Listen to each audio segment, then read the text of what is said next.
예, 안녕하십니까. 장달령 변호사입니다. 이 방송도 오타니 선수, 쇼헤이 오타니 선수와 관련해서 이야기를 할까 합니다. 워낙 지금 전 세계적으로 스포츠에서 최고의 지금 화제, 이슈가 되고 있기 때문에 물 들어올 때 노를 젓는 그런 심정으로 저도 그 이슈에 편승을 해서 또 오늘 방송도 쇼헤이 오타니 선수 관련 이야기를 할까 합니다.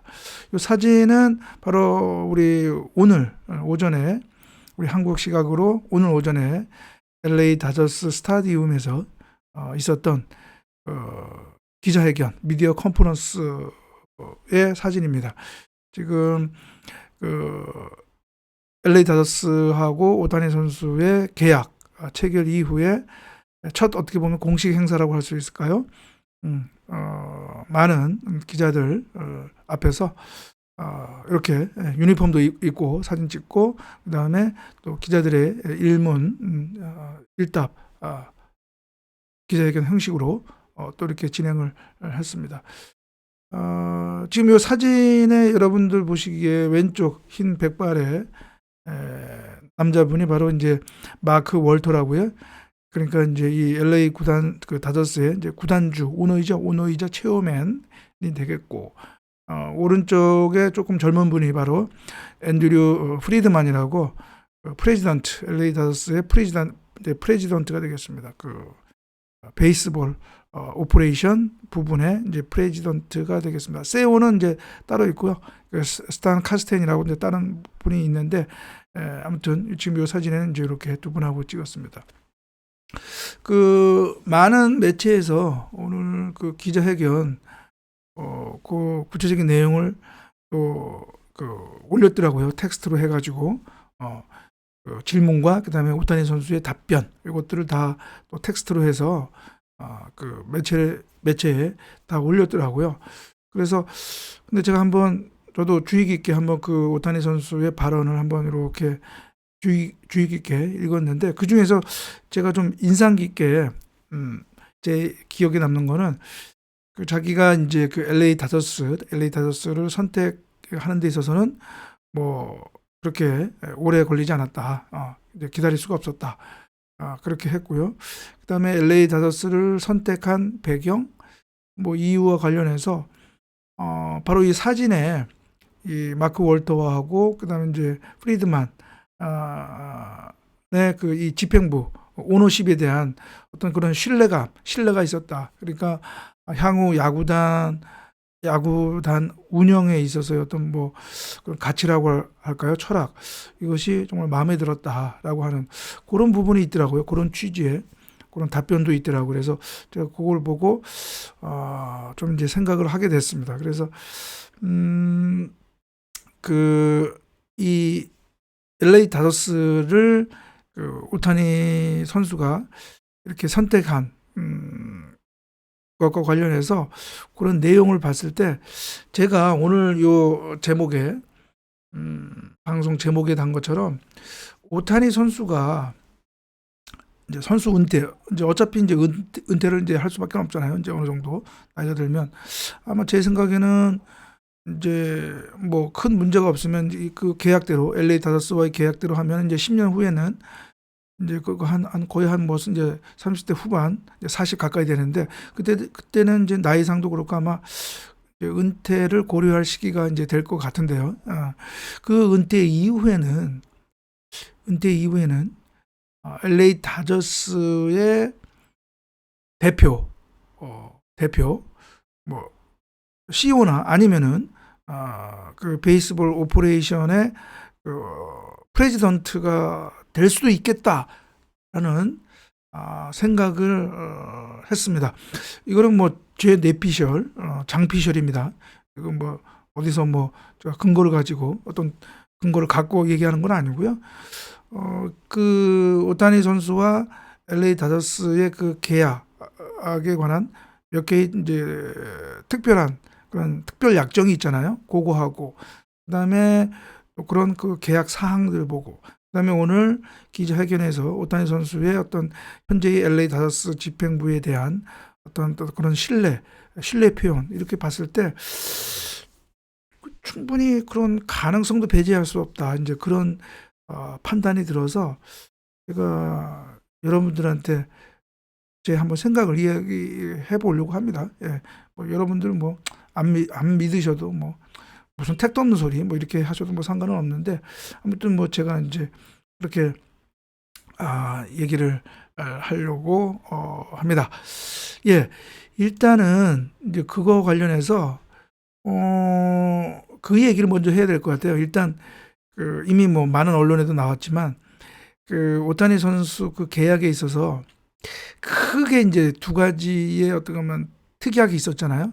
하나는 이제 디퍼럴 특이하게 있었고, 또 하나는 이제 옵트아웃 그런 특이하게 있었습니다.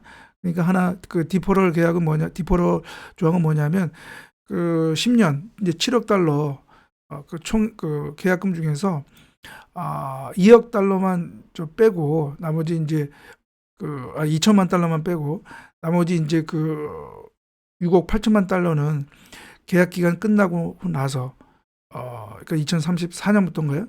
10년에 걸쳐서 이제 계약 기간 끝나고 나서 10년에 걸쳐서 받는다는 거 아니에요? 그러니까 어떻게 보면 그 전례를 찾기 어렵던 유례가 없었던 그런 이제 디퍼럴 계약이란 말이죠.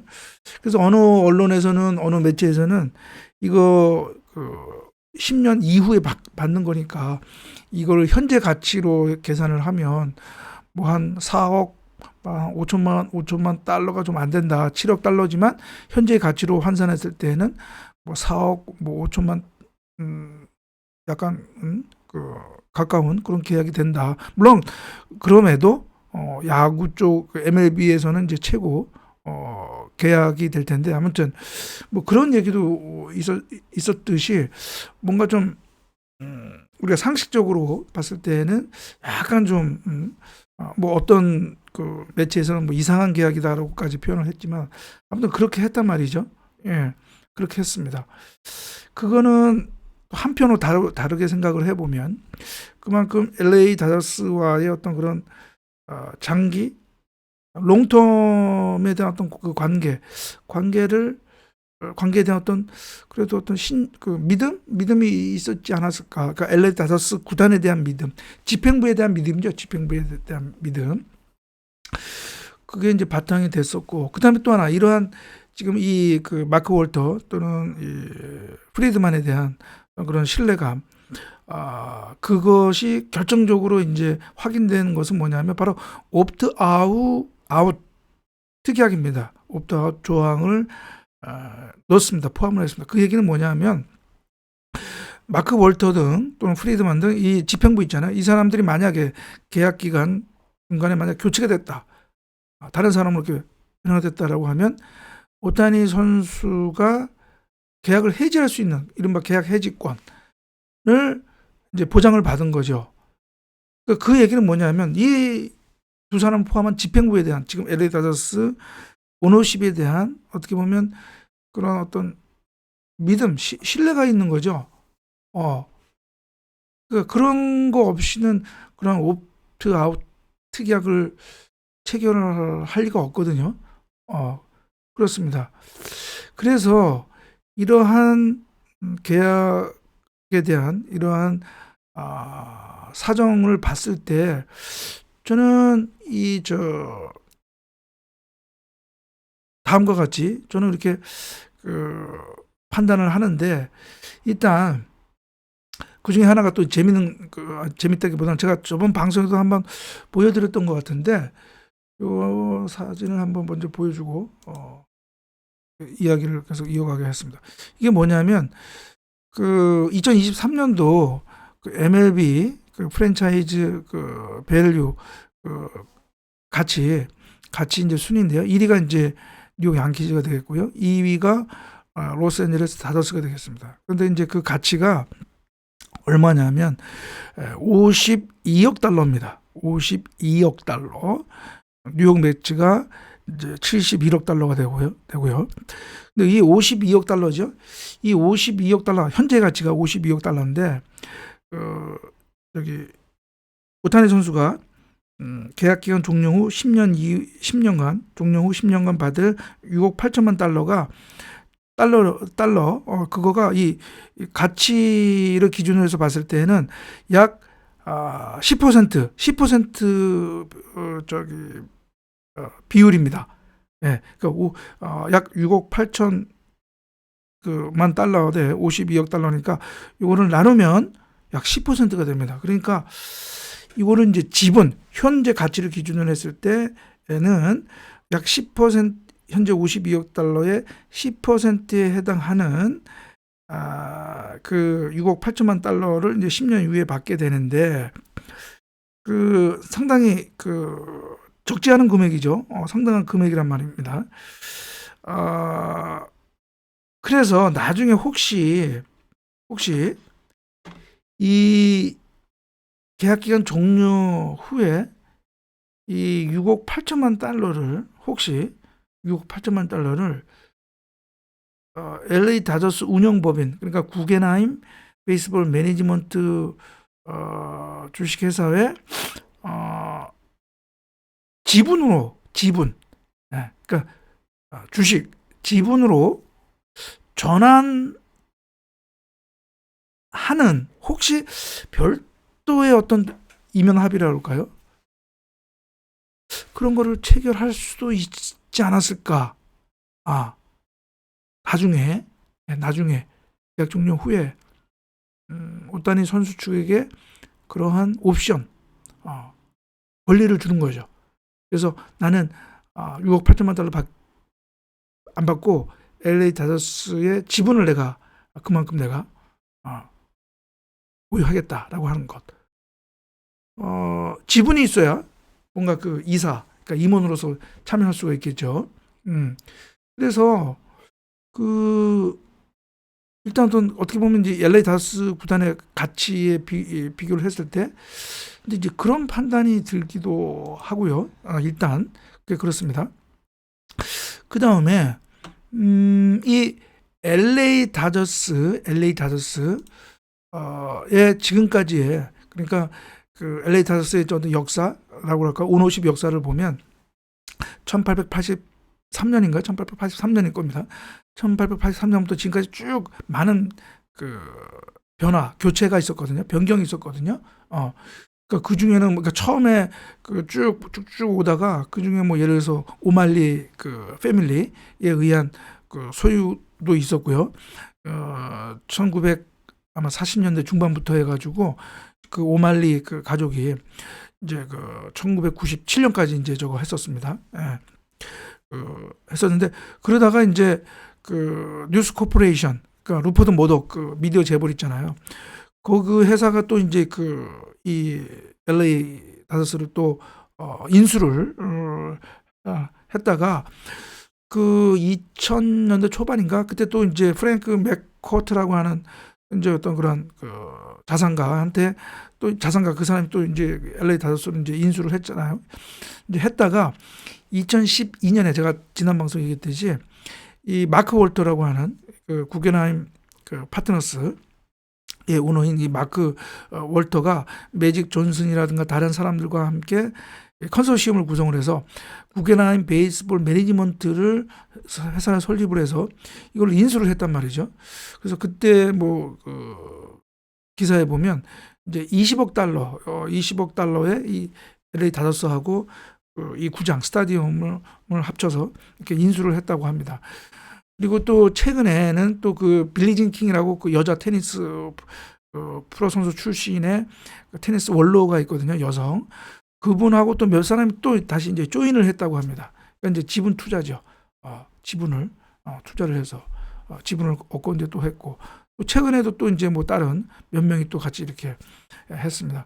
그렇기 때문에 제가 보기에는 이 구겐하임 베이스볼 매니지먼트 회사가 어떻게 보면 폐쇄적인 구조가 아니라 좀 더 개방적이어서 새로운 투자자를 이제 받아들이는 그런 구조인 것 같더라고요. 그러면 특히 요번에 미국 이런 프로스포츠에서는 선수 출신이 이러한 구단을 새로 인수하거나 하는 경향이 또 이게 또 하나의 이제